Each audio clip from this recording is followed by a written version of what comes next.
Hola, ¿qué tal? Qué gusto saludarles en un episodio más de Contrapuesto, una producción de Grupo Multimedia, El Diario de Coahuila. Mi nombre es Jesús Cervantes y hoy estoy muy contento porque me acompaña Diana Ester Martínez, quien es escritora y abogada, y con quien vamos a platicar de su último libro, Sara Madero, Revolucionaria. Un libro escrito precisamente a la vida de esta mujer que tuvo parte de la historia de la revolución. Ella está ahí, aunque poco se habla, ¿no?, de las mujeres en general, y poco se habla de quienes acompañaron o quienes fueron pareja de estos hombres revolucionarios u hombres en general de la historia de México. Uh-huh. Diana, primero que nada, pues muchas gracias por estar acá con nosotros y bienvenida. No, gracias a ti por la invitación, gracias al diario y a su gran auditorio por recibirme hoy. Me siento muy contenta de compartir un ratito con ustedes. Antes de ir al libro, Diana, platícanos. Tú eres abogada, pero este libro parece que tiene que ver más con la historia. Entonces, sí. ¿Cómo es tu relación con la historia? Bueno, es que también soy historiador. Ajá. Te platico que tengo una especialidad en Historia de México. Ok. También hace años la hice. Siempre me ha gustado, siempre era la típica niña nerd que su clase favorita era la de historia, no lo niego, creo que la historia es fascinante, es una de mis grandes pasiones, y mi época favorita es la Revolución, porque como historiadora hay quien le gusta la Guerra de Reforma, quien le gusta el México contemporáneo, o la etapa del virreinato, precolonial, en fin, y a mí me gusta la Revolución, me apasiona mucho. ¿Por qué? Este tema, porque te platico que todavía yo alcancé a convivir con mi bisabuelita, que ella nació en 1910, okay, en plena época revolucionaria. Vivía en una hacienda aquí cerca de Saltillo y en el momento de que el ejército constitucionalista de Venustiano Carranza se levanta en armas, pues ella tuvo que salir con su familia de la hacienda porque entraron ahí unas facciones revolucionarias a pelear. Y ella siempre me lo contó, nunca lo olvidó, se acordaba del ruido del casco de los caballos, de las carabinas de los soldados, de los uniformes, el relincho de los caballos la acompañó durante toda su vida. Ella murió de 90 años y muy lúcida. Entonces siempre que me contaba todo eso, mi imaginación volaba y quise aprender más de eso porque decía, ¿qué es la revolución? ¿Qué pasó? ¿Quiénes eran los carrancistas y los villistas, los maderistas?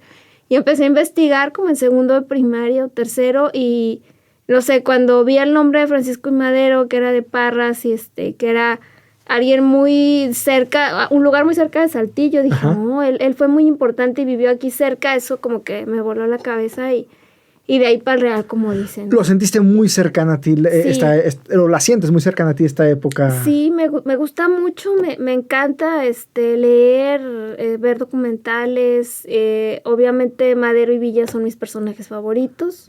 Ajá. Y pues hace 2 años se me dio la oportunidad de escribir primero un documento biográfico sobre don Francisco I. Madero, dirigido a los jóvenes de San Pedro de las Colonias, uh-huh, por encargo del entonces alcalde David Ruiz y de la regidora Gandhi Flores. Me encomiendan, me dicen, bueno, ahora que, porque brevemente te platico que también estudié letras, ajá, aparte de abogada, siempre me gustó leer y escribir, entonces terminé la carrera y también hice la especialidad de letras en España. Entonces no había tenido la oportunidad de desarrollarlo como tal, sino hasta la pandemia, que todos estuvimos en casa y que volví a retomar esa pasión por la escritura, la lectura y la historia, que dije, ahora sí ya no solo quiero escribir, sino publicar, uh-huh, porque escribir siempre lo hice, pero publicar es como romper ese miedo, ¿no? Al qué dirán, a cómo van a recibir los textos, no es lo mismo escribir para ti en tu soledad, ya que el mundo lo conozca. Claro. Entonces tuve que vencer eso. Tengo la fortuna de tener muchos amigos artistas, una gran ilustradora que es Jessica Silva, que también trabajó en el arte de este último libro. Ajá. Ella me dijo, lánzate, que es lo peor que puede pasar. Pues sí, y me lancé. Ajá. Y desde el 2021 no he parado de escribir. Y por eso me encargaron que escribiera un libro para jóvenes de don Francisco I. Madero, pues yo encantada, ¿no? Como dice mi papá, tu mero mole, uh-huh, historia y escritura, pues sí. Entonces ahí ya tuve que hacer una investigación de 1 año, uh-huh, de la biografía de Madero, que biografías hay muchas, pero aquí lo importante era ganchar a los jóvenes, ¿no? Cómo hacer un libro entretenido, diferente a los grandes libros de 500 páginas, enciclopedias que hay que atrajera y que te diera esa curiosidad de saber más. ¿Y en qué prestaste atención para que esto ocurriera? ¿Cuáles son los elementos del libro para que pueda ganchar con los jóvenes? Bueno, ese libro tuvo que ser muy visual. El libro de Madero no lo traje porque está agotado. Las 2 ediciones se me han agotado, ha tenido mucho éxito. Platico de ese porque de ahí surge que es como ahora los jóvenes dicen el multiverso. Ajá. En el multiverso de Madero surgió el libro de su esposa, pero primero fue el de Madero.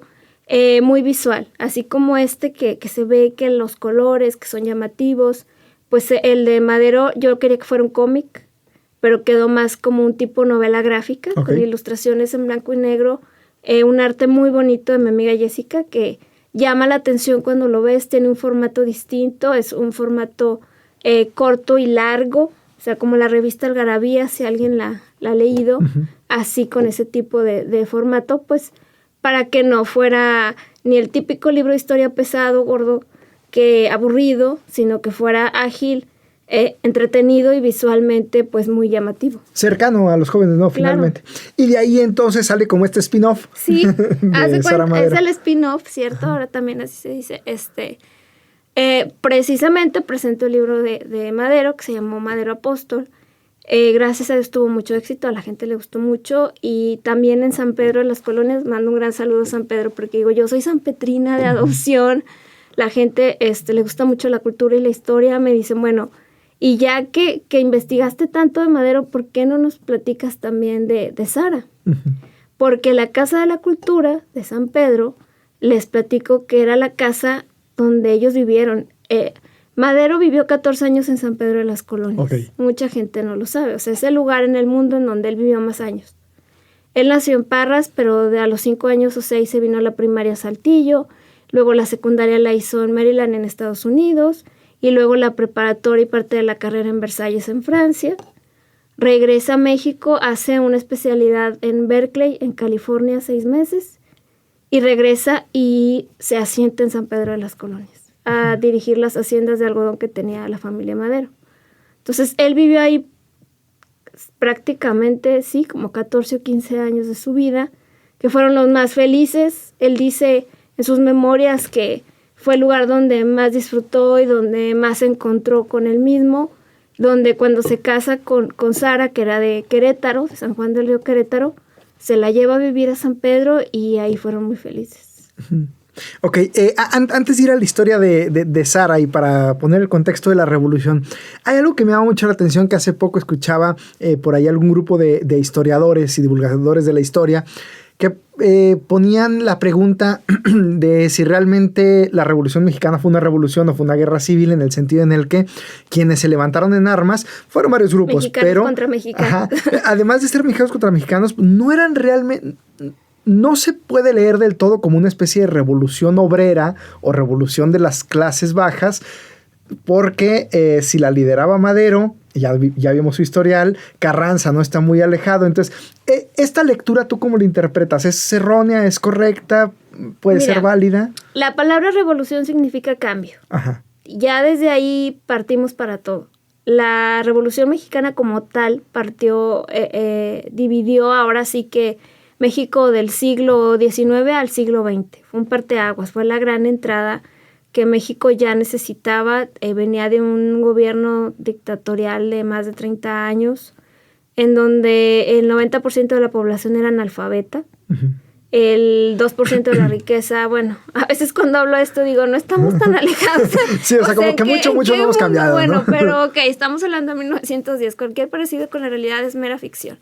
Entonces, mucha riqueza en muy pocas manos. Estamos hablando también del auge industrial. Había muchas ya maquiladoras que contrataban mujeres, niños desde los 5 años. No había unas regulaciones laborales como tal. Uh-huh. Había explotación en toda la forma, tanto en las fábricas como en las plantaciones, en las haciendas de Nequén en Yucatán, de caña de azúcar en Morelos. Las condiciones no eran para nada diferentes a la Edad Media en la servidumbre de los señores feudales, uh-huh. porque los campesinos vivían en la hacienda, nacían, morían, vivían ahí. Se les pagaba en especie, o sea, ellos no tenían un sueldo como tal. Su vida giraba en torno al casco de la hacienda, el amo era como el padre de todos ellos y podía ser un padre justo o un padre malvado, según les tocara. Entonces, pues para nada era una situación de justicia. Ajá. Y obviamente sí, Madero, me comentas, pertenecía a la élite, pero él también vivió en Francia. Les digo, él era tal vez de los presidentes más cultos que hemos tenido porque leía perfectamente en francés, en inglés y en español. Cuando estuvo en Francia vivió todo el auge de las ideas, de la filosofía, de la ética que permeaban en ese tiempo. Leyó mucho sobre, en Alemania estaba el auge también de las ideas socialistas. En fin, era una persona muy, con una disposición mental muy open, podemos decirlo así.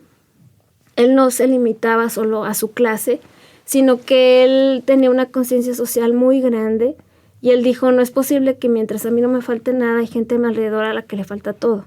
Dijo, eso no es justo, eso es de naturaleza, eso es de equidad, de empatía por el otro, de decir, no es posible que en mi mesa esté un plato lleno y en la mesa de mis trabajadores de algodón no tengan ni lo más elemental. Y él empezó con ese experimento social de justicia en sus haciendas en San Pedro. O sea, él empezó a pagarles un salario justo a sus trabajadores, empezó a dejarles más horarios de descanso, puso una escuela para que los niños y quien quisiera estudiar estudiaran, puso un dispensario médico, él mismo estudió homeopatía para atender a los enfermos y heridos después del trabajo. Él personalmente iba, los curaba, los atendía, tenía su botiquín. O sea, estamos hablando de una persona excepcional que aunque era de la élite, no se podría catalogar como alguien que sí, como el estereotipo únicamente fuera su clase, ¿no? Claro. Él veía por el bien de todas y todos. Ajá. Ahora, Sara, ¿por qué hacer este spin-off? Porque es necesario y es justo. Ahora sí que siempre se habla de los grandes hombres, ¿no? Todos conocemos a Madero, Carranza, a Villa, Zapata, pero también hubo mujeres. O sea, estaban con los hombres, lo que pasa que como vivimos en los tiempos en que estamos reconociendo la labor de las mujeres, estamos rescatando la figura de las mexicanas ilustres, que las hay muchas. O sea, entonces es el momento de recuperar a Sara y de saber que ella también fue revolucionaria. Digo, volvemos a lo mismo, revolución es cambio. Como dicen, cualquiera que sienta el dolor o el sufrimiento ajeno como propio y quiera cambiarlo es un revolucionario. Entonces ella, les digo, era tan simple como podía haberse quedado en su casa, era la esposa de un hombre al que no le faltaba económicamente nada, podía haberse quedado muy bien en su casa y decir, dedícate tú a la política, yo aquí me quedo. Y al contrario, ella participó activamente. ¿Qué es lo que hacía Sara? ¿Cómo fue su vida? Mira, ella nace en San Juan del Río, Querétaro, también su papá era hacendado, pero también al igual que su esposo Madero, su papá tenía ideas sociales justas, también practicaba la justicia social entre sus trabajadores, entre los campesinos. Entonces, ella fue criada en ese contexto, ¿no? No solo de privilegios, sino también de pensar en los demás. Por eso también congenió mucho cuando conoce a Madero años después, porque ella crece y en esa época no había muchas universidades para mujeres, no había mucha oportunidad de estudio, bueno, ni para los hombres, pero para las mujeres menos. Y quienes podían iban a Estados Unidos a estudiar. Sobre todo, pues, las hijas de la gente de la clase alta en México. Y Sara, al igual que las hermanas de don Francisco y Madero, fue a estudiar a una universidad para mujeres, que les digo, es como si han visto la película de La sonrisa de Mona Lisa, que había universidades donde iban las chicas de la clase alta a estudiar ciencias del hogar, arte, cocina, etiqueta, cómo ser la perfecta anfitriona. Sí estaba muy bien catalogada hace poco más de 100 años cuáles cosas había que estudiar los hombres y cuáles tenían que estudiar las mujeres. Claro, y sobre todo las mujeres educadas, ojo, para ser las consortes de un hombre o político o empresario o industrial. Entonces se tenían que educar para ser la perfecta anfitriona, la perfecta dama de casa, una mujer que supiera economía doméstica. De hecho, el título de Sara en la universidad es graduada en ciencias domésticas, ciencias del hogar, que es muy interesante, pero era lo que había para las mujeres también en ese tiempo. No era todavía bien visto que una mujer estudiara abogacía o que estudiara medicina. Las mujeres que tenían más capacidad pues iban a estos lugares, a Estados Unidos o Europa, a perfeccionarse en arte o en ciencias del hogar. ¿Va Sara, estudia eso, regresa a México o se encuentra con Francisco y Madero allá? Bueno, ahí las hermanas hicieron de Cupido porque Mercedes y Ángela Madero estudiaban en la misma universidad que se llamaba Notre Dame en San Francisco, California. Y Madero, como te conté, después de terminar la carrera, él estudió teneduría de libros, lo que es ahora contaduría o administración, o ambas. Regresa y su papá lo manda 6 meses a hacer una especialidad en agricultura en la Universidad de Berkeley en California, que es cerca de San Francisco. Entonces los fines de semana iba por sus hermanas a dar la vuelta, a salir a comer, a misa. Y ahí estaba Sara, que pues era muy amiga de sus hermanas y los presenta. Estamos en el mes del amor y entonces no se nos puede pasar como está. Ahí nace la historia de amor. Es una historia muy bonita, ajá. Sí, porque pues las hermanas son Cupido, ¿no? De que mira, te presento una amiguita. Ajá. Y pues lo bonito aquí es que Sara también, Madero era muy bajo de estatura, medía unos 62 y Sara medía como unos 58, o sea, que era como que embonaban los dos, ¿no? De que se veían bien juntos. Sarita era muy tranquila, muy atenta, también muy inteligente, igual que menor Madero. Que él, de la misma edad. No, aquí viene lo interesante. Ella era 3 años más grande que él. Ok, cosa que para la época... Eso era muy radical. Ajá. Por eso te digo, estamos hablando de personajes que rompieron estereotipos, paradigmas de muchas maneras, que se enfrentaron incluso a su medio para lanzarse a un ideal. Los dos eran idealistas, eso es importante, porque si Madero era muy idealista, hubiera tenido una esposa que le dijera, no, pon los pies en la tierra, ¿cómo que quieres cambiar el mundo? ¿No? ¿Qué te pasa? Pero tuvo una mujer que también era idealista y que creyó en él. O sea, Sarita era también soñadora, pero con los pies en la tierra y los dos se entendieron muy bien. Ajá. Se conocen allá, regresan a México, se casan. Sí, no. Es una larga historia de amor porque regresan a México, ahora sí que se acaba el verano, se acaba el amor, se gradúan. Ella regresa a la Ciudad de México a vivir con una tía y él a San Pedro de las Colonias. Sabemos que San Pedro y la Ciudad de México es lejos. En esa época eran 3 días en tren. Lejísimo. O sea, si ahorita es lejos, en ese momento era lejísimo. En esa época 3 días en tren estás hablando de una eternidad. Entonces, Madero duró 1 año visitándola en la Ciudad de México, iba cada 2 meses o así. Y un día él se hartó. Y le dijo, ya no voy a ir. La cortó por carta. Están las cartas donde Madero le dice, mi estimada señorita, ya no me es posible viajar para la Ciudad de México, mis asuntos en el norte me lo impiden, chalala, la cortó. Un whatsappazo de aquel momento. Sí, ¿cómo la gosteó? Dejó de aparecer por la Ciudad de México. Cosa pues que Sarita lo tomó bastante mal, se deprimió un tiempo como toda chica enamorada, pero pues a final de cuentas era muy fuerte y siguió con su vida, y Madero también, ¿no? Madero acá en el norte hizo y deshizo, iba a Monterrey ahora sí que a vivir la vida, era un joven, pues dicen, bien visto, caballero, con dinero, junior de su tiempo. Entonces, y él lo dice en sus memorias, ¿no? Él le dio vuelo a esa libertad y a ese dinero, pero en el fondo él no se sentía a gusto, era así como que, ¿qué estoy haciendo? Fue cuando empieza a abrir más su conciencia, empezó a estudiar budismo, yoga, empezó también a practicar, no sé si han oído sobre la corriente espírita.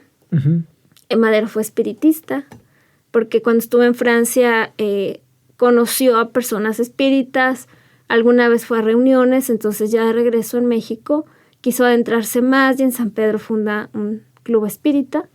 Y mientras más se adentraba en estas corrientes hinduistas y espíritas y budistas, fue cambiando mucho su concepción de él mismo, del egoísmo. Decía, yo era un ser muy egoísta, un ser libertino, pero a medida que se adentraba en el yo, en la meditación, en los tantras y todas estas cosas, comprendió que su vida necesitaba otro eje, un cambio, un destino, y que el libertinaje no lo iba a llevar a ningún lado, más que a la perdición. Decidió cambiar, decidió dejar de beber, decidió frecuentar a esos amigos que lo inducían al mal camino. Se hizo vegetariano, bajó mucho de peso, aprendió meditación. Les digo, imagínenselo ahora en un Starbucks con su matcha verde y su tapete de yoga, así, total, tal cual. Y en una de sus tantas sesiones espíritas, él conectaba con el espíritu de su hermano Raúl, que había muerto años atrás. Le dijo que la mujer que le convenía en ese camino era Sara y que tenía que luchar por ella. Y le dijo, ella todavía te quiere, búscala. Ya habían pasado 4 años, o 5, creo, desde que la cortó. Entonces le dice, búscala porque ella es tu compañera ideal. Y no nada más eso, le dicen, no intentes hacer que ella siga la corriente espírita porque ella está muy bien como está. Ella tiene su fe, su religión católica y no va a ser espírita. Déjala así. Entonces, con todas las advertencias, Madero viaja a la Ciudad de México y sabemos que duró 1 año rogándole, visitándole, jurándole que ella iba a cambiar. Pero antes le hizo una confesión de todo lo que había hecho con todas las chicas que había salido, porque en Monterrey también ya traía ahí una chica Zambrano, ilusionada. Ajá. Entonces, pero él entendió que si Sara lo aceptaba, tenía que perdonarle todo su pasado, que no hubiera nada que ella no supiera. Y después de 1 año de rogar, de pláticas, ella lo perdona y deciden casarse. Pero ella ya tenía 33 años y él 30, que también que para la época ya estaban bastante grandes. Años, sí. Entonces, fue un matrimonio muy feliz. Se casan en Ciudad de México y se vienen a vivir a San Pedro. Y desde que ella llega a San Pedro fue como que, pues, la gran alegría. Ella se adaptó muy bien a la ciudad.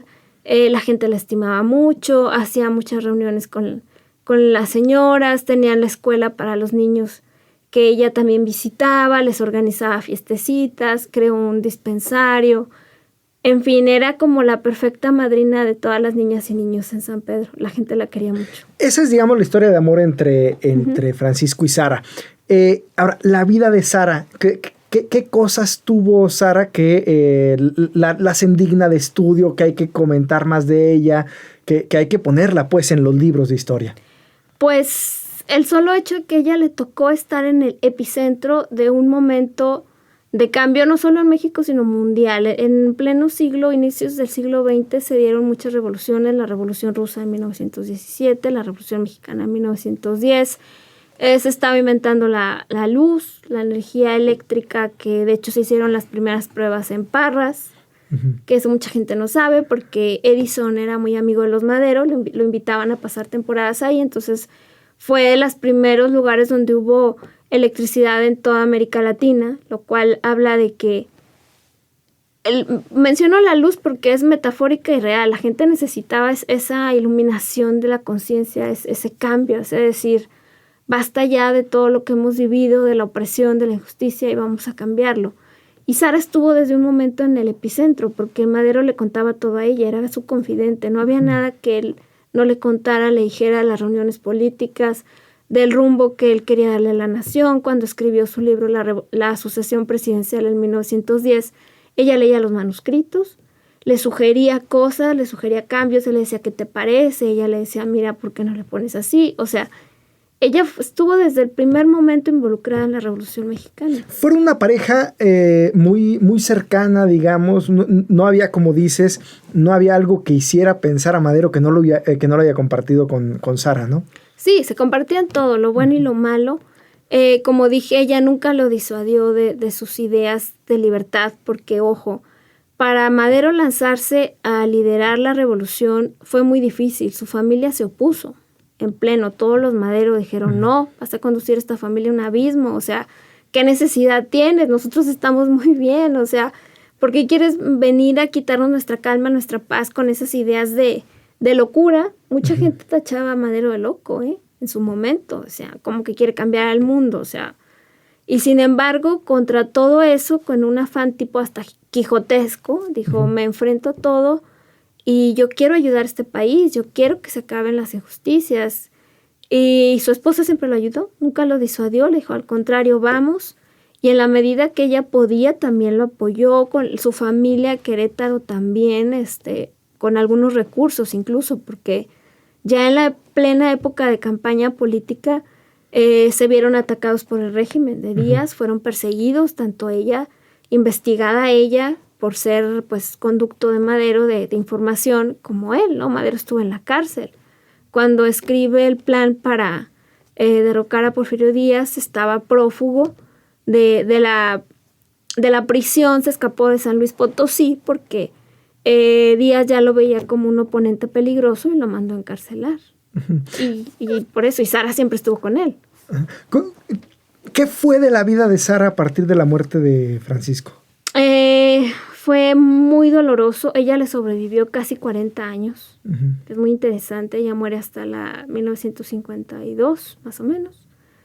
Ella solo salía contadas circunstancias a reuniones donde se enalteciera el legado de su esposo, de Madero, y regresaba a su casa. Ella se enterró en vida, pero siempre que la requirieran para algún homenaje o para algún círculo de amigos de Madero que se creó después de que murió Madero, ella siempre estuvo ahí, defendiendo su legado. ¿Hay algún escrito o algo que se supiera a voces o demás de qué opinaba Sara del México que se estaba conformando en esa primera mitad del siglo XX, en ese México por revolucionario? Sara decía esto es lo que quería Francisco o esto es lo que no quería. ¿Hay algo de eso? ¿O qué se puede intuir? La única entrevista que ella dio fue después de la muerte de su esposo en 1915 a un periodista, creo que del New York Times, hablando de todo el proceso de la muerte de Madero, que es muy interesante, y ella lo vivió de primera mano, incluso ella fue su defensora hasta el final. Madero es traicionado por una conjura fraguada en la Embajada de Estados Unidos en México. El embajador Henry Lane Wilson fue quien orquestó toda esta traición. Y la esposa de Madero, Sara, al hablar un perfecto inglés, iba con él a rogarle por la vida de Madero, porque hay un momento en que lo apresan tanto a él como al vicepresidente de la República, Pino Suárez, dentro del Palacio Nacional. O sea, Madero estuvo 3 días y 3 noches en Palacio Nacional preso. ¿Con Huerta al frente? ¿O? Sí. Sí, ¿no? Sí. Huerta era uno de los generales del ejército que se le voltearon al presidente, desleales al presidente que era Madero. El único leal fue Felipe Ángeles, que también estuvo preso junto con ellos dos. Y obviamente no se sabía hasta qué nivel el embajador de Estados Unidos estaba influyendo. Después se supo que mucho, por eso ella da esta entrevista póstuma y dice, ese señor le hizo mucho daño a mi esposo, le hizo mucho daño a México, traicionó a nuestro país. Y va de regreso. Sí, o sea, casi inmediatamente que muere Madero, ahí lo destituyen. Porque obviamente llegó a voz del presidente de Estados Unidos que justo hubo un cambio, como ahora que estamos viendo que entró el nuevo presidente Donald Trump. También muere Madero y al poco tiempo hay un cambio de presidente en Estados Unidos y el nuevo presidente destituye al embajador. Y se supo su participación, que fue mucho más grande de lo que se sabía en esta traición a Madero. Entonces, el papel de Sara fue muy importante porque ella iba a entrevistarse con él mientras Madero vivía y estaba preso, para pedirle por él, para decirle, ok, exílielo, no hay que quitarle la vida, porque al final de cuentas lo que querían era que él entregara el poder, ya lo entregó, ¿por qué no lo liberan? Y nos vamos de México, o sea... Sí, ya no tienes ese problema para el tema político, o sea, no es necesario quitar la vida, ¿no? Exactamente. Y él le decía, no, a lo mucho lo vamos a mandar al manicomio. No queremos que muera, pero usted sabe que su esposo es un loco, que nunca supo administrar bien el país. Y ella le dijo, no, mi esposo era un idealista. No era un loco, era un idealista. Entonces dijo, no, pues a lo mucho lo vamos a mandar al manicomio. No se preocupe usted por él, le aseguro que nada le va a pasar. Y ella todos los días religiosamente iba a averiguar qué pasaba con él y con el embajador. Fue la defensora más activa de él. Habló con los embajadores de Chile, de Brasil, de Cuba, que fue un gran aliado de la familia Madero. De hecho, están las memorias del embajador que se apellidaba Sterling, en un libro que él escribió después que se llama Los últimos días del presidente Madero, donde él precisamente habla de esto, ¿no? Del papel de Sara tan activo en esos días trascendentales que ella hasta el último momento luchó por la vida de su esposo. Ahora, como estudiosa de esta familia de Francisco y Sara Madero, ¿tú cómo crees o cómo pudieras intuir qué pensarían del México actual? Pues fíjate que yo creo que estarían contentos de lo que se ha avanzado en materia de derechos humanos, de salud, que toda la base del IMSS, del ISSSTE, de la seguridad social, pues fueron los grandes ideales de Madero, ¿no? Pero antes, solo para hacer una aclaración. Cuando digo del México actual, me refiero a los últimos 20, 30 años, ¿no? O sea, para no caer en que si Morena, que si el PAN, que si el PRI, en los últimos 30 años. Digo, estarían contentos de que las ideas de justicia, de salud para todos, educación para todos, justicia laboral y justicia agraria, el reparto de las tierras, la vida mejor de los campesinos, pues el México de las instituciones fuertes pues, era lo que Madero más anhelaba, ¿no? Muchos de esos ideales se plasmaron en la Constitución del 17, quedaron ya en ley y se han venido respetando.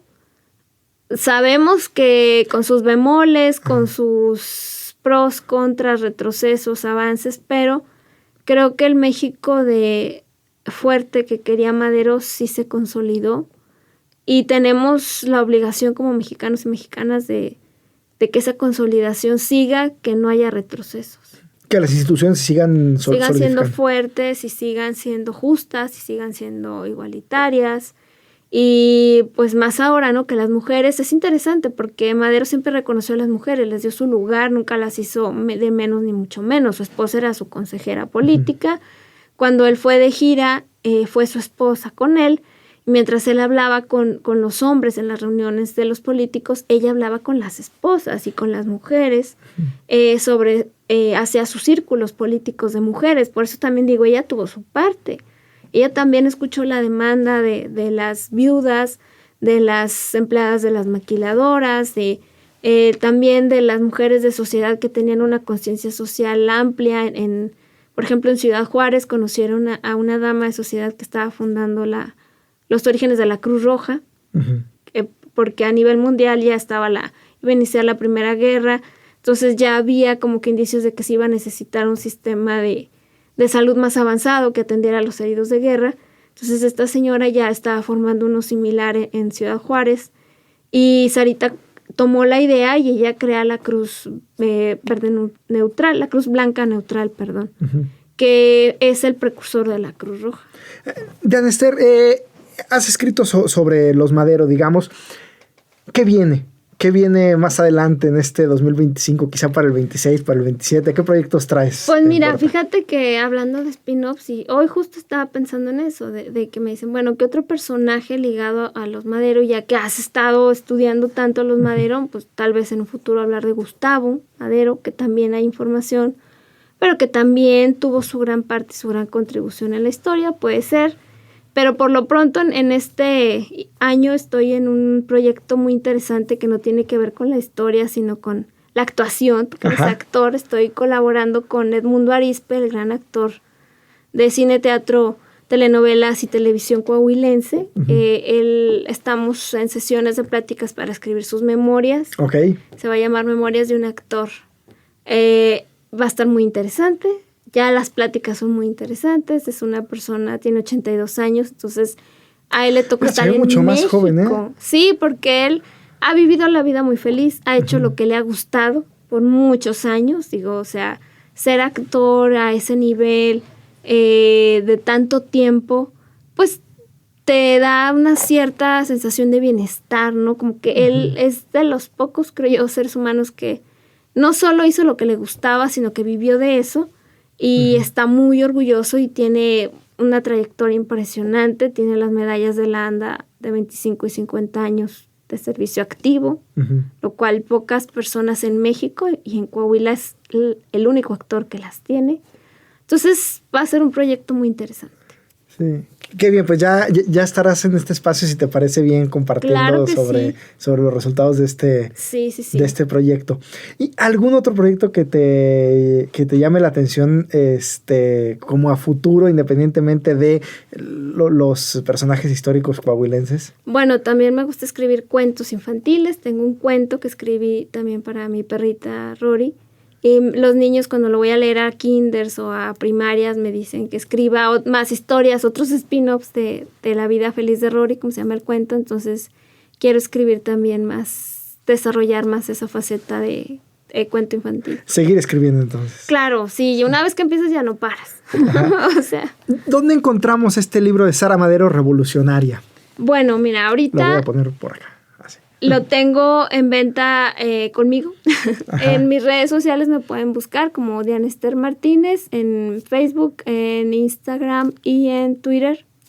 TikTok no tengo, pero como ya lo están quitando, entre paréntesis, pues no lo he sacado. Ajá. Pero en Facebook Diana Esther Martínez, Instagram Diana Esther Martínez. Ahí búsquenme y me mandan un mensaje y con todo gusto nos organizamos. Bien, pues aquí está.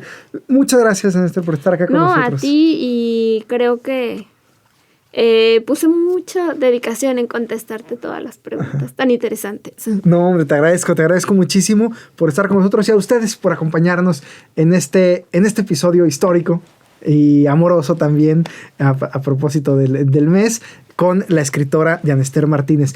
Les agradecemos mucho. Mi nombre es Jesús Cervantes, Doralí Castillo en la producción. Les invitamos a que le den manita arriba, activen la campanita, nos sigan en todas las redes de Grupo Multimedia, El Diario de Coahuila. Esto fue Contrapuesto, una producción del mismo Grupo Multimedia, El Diario de Coahuila, y les deseamos que tengan una excelente tarde.